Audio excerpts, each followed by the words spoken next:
د طالبانو او پاکستاني پوځ ترمنځ د جګړې تازه جزئیات.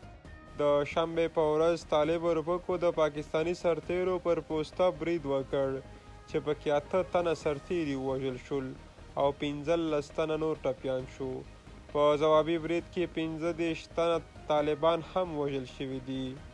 دا په داسې حال کې ده چې د کرم په همدغه قبایلي سیمه جوګي کې د جنوري میاشتې پر 15 نیټه هم له طالبانو سره په نښته کې 6 تنه سرتیري وژل شوي وو.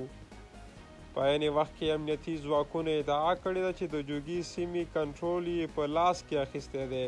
دغه سیمه د ورکزیو ولسوالۍ ته څیرمه پرته ده او د پاکستاني طالبانو د مشر حکیم الله محسود پلرنی ټاټوبی دی. د پاکستان پوځ لخوا په خپره شوې اعلامیه کې راغلي دي 8 تنه سرتیري شهیدان شوي دي او نور 15 تنه ټپیان دي. د پوځ د خبرپاڼې په وینا په دغه جګړه کې 15 تنه طالب اروپکي هم وژل شوي دي. د پاکستاني پوځ په یو لوړپوړي امنیتي چارواکي د روټیس خبري اژانس ته ویلي دي چې تر 300 زیاتو طالبانو د دوشنبې په شپه د کرم ایجنسۍ په مرکز کې پر دغه پوسته برید وکړ.